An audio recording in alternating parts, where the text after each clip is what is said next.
Today in picture speaks நீங்கள் இப்போ ஒரு படம் பார்த்தீங்க. அதாவது ஒரு மாடு, அதோட குழந்தை, கண்ணுக்குட்டி. ஸோ இதை பார்த்த உடனே நான் சின்ன வயசில் என்னோடய பாட்டிக்கிட்ட கேட்ட கதை ஞாபகம் வந்தது. அது எப்படின்னா, அது வந்து ஆக்சுவலாக ஒரு சான்ஸ்கிரிட் ஸ்லோகம்.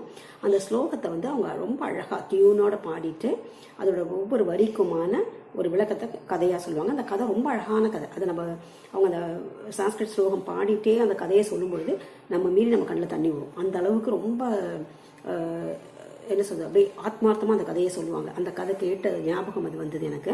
ஸோ அந்த கதையோட சாராம்சம் மட்டும் நான் இப்போ என்னன்னு சொல்கிறேன். பட் அந்த சான்ஸ்கிரிட் ஸ்லோகம் வந்து எனக்கு அந்த அளவுக்கு ரெஜிஸ்டர் ஆகலை. ஓகே, போகலாமா?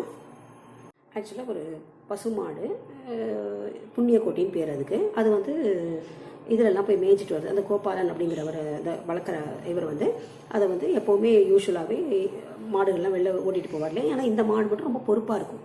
அதனால அது போய் மேய்ச்சிட்டு வர அளவுக்கு அதை மட்டும் தனியாக அனுப்புவார். மற்ற மாடுகள்லாம் மேய்ச்சிட்டு வந்துடுவார். ஸோ அன்றைக்கி அது மாதிரி ஆகும்போது என்ன ஆகுது, அது போன அந்த காட்டு வழி பாதையில் வரும்பொழுது ஒரு சிங்கம் வருது எதில். அது உடனே சொல்லுது, வேகமாக வந்து நான் உன்னை சாப்பிட போகிறேன் அப்படின்னு சொல்லிட்டு.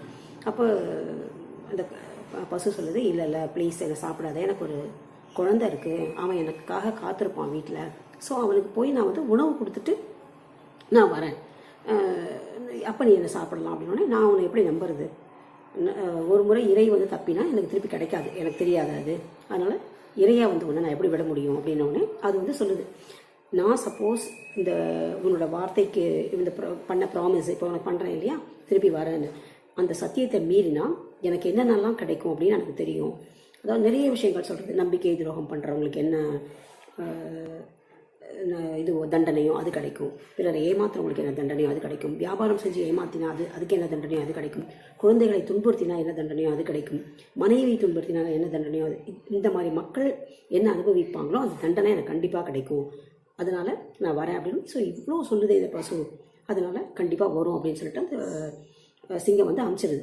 உடனே இது என்ன பண்ணுது, வீட்டுக்கு போகுது. வீட்டுக்கு போயிட்டு கண்ணுக்குட்டியை பார்த்துட்டு பாலெல்லாம் கொடுத்துட்டு மற்ற பறவைகள், மற்ற விலங்கினங்கள்லாம் அப்படியே ஓடிட்டு இருக்கும்போது அதுங்களெல்லாம் கூப்பிட்ட உடனே, இந்த மாதிரி இன்றைக்கி நான் சிங்கம் என்னை சாப்பிட போகிறேன்னு சொல்லியிருக்கு, என்னை வர சொல்லியிருக்கு. அப்போ அதுங்களாம் கேட்குது, போகணுமா? வேண்டாம், இல்லை நான் போய் தான் ஆகணும், நான் ப்ராமிஸ் பண்ணிட்டு வந்திருக்கேன், என் குழந்தைக்கு பால் கொடுத்துட்டு வரேன்னு. ஸோ நான் போவேன், உங்கள் குழந்தைய நீங்கள் எப்படி பார்க்குறீங்களோ அந்த மாதிரி பார்த்துக்கோங்க அப்படின்னு சொல்லிட்டு, அதுக்கு பிறகு அந்த கண்ணுக்குட்டிக்கு வந்து அட்வைஸ் பண்ணுது, யார்கிட்டையும் போய் திட்டு வாங்காத, தேவையில்லாத வீட்டுள்ளலாம் நுழையாத, மக்கள் வேறு ஏதாவது காய வச்சு அதை போய் அவங்களுக்கு தெரியாமலாம் சாப்பிட்றாத, யார் வீட்டு தோட்டத்தையும் போய் மேய்ச்சிடாத, அவங்களாம் ரொம்ப அசிங்கமான வார்த்தைகளை திட்டுற மாதிரி வச்சுக்காத, நல்ல குழந்தையாயிரு அப்படின்னு சொல்லிட்டு கண்ணீர் மல்க அதுக்கு அட்வைஸ் பண்ணிவிட்டு உடனே அந்த காட்டுக்கு போகுதான். அப்போ சிங்கம் வந்து என்ன காணுமே அப்படின்னு சொல்லி, கொஞ்சம் லேட் ஆகிடுச்சு போல இருக்கே அப்படின்னு சொல்லி தான் அப்போ சொல்லுதான், ஆமாம் என் குழந்தைக்கு நல்ல புத்திமதியெல்லாம் சொல்லிட்டு வந்தேன், நான் இல்லைன்னா என் குழந்தை எப்படியெல்லாம் இருக்கணும் அப்படின்னு சொல்லிட்டு அப்படின்னோடனே அந்த சிங்கம் ரொம்ப வந்து திருப்பி வந்தது ஒரு இது இல்லையா, பெரிய விஷயம். ப்ளஸ் இது என்னென்ன குழந்தைய அட்வைஸ் பண்ணிட்டு வந்திருக்கு அப்படின்னு சொல்லி கேட்டோன்னே ரொம்ப மனசு உருகி போய், இல்லை நான் உன்னை சாப்பிட மாட்டேன், என்னை மன்னிச்சிடு, நீ போ, உன்னோட குழந்தைய வளரு அப்படின்னு சொல்லி திருப்பி அனுப்புதான். இந்த கதையை படிக்கும்போது ஒரு சத்தியத்தை நம்ம எப்படி காப்பாற்றணுங்கிறது ஒரு மிருகம் அந்த காலத்தில் சொன்னதை ஒரு ஸ்லோகத்தின் மூலமாக குழந்தைகளுக்கு தெரியப்படுத்தியிருக்காங்க அப்படிங்கிறது தான்.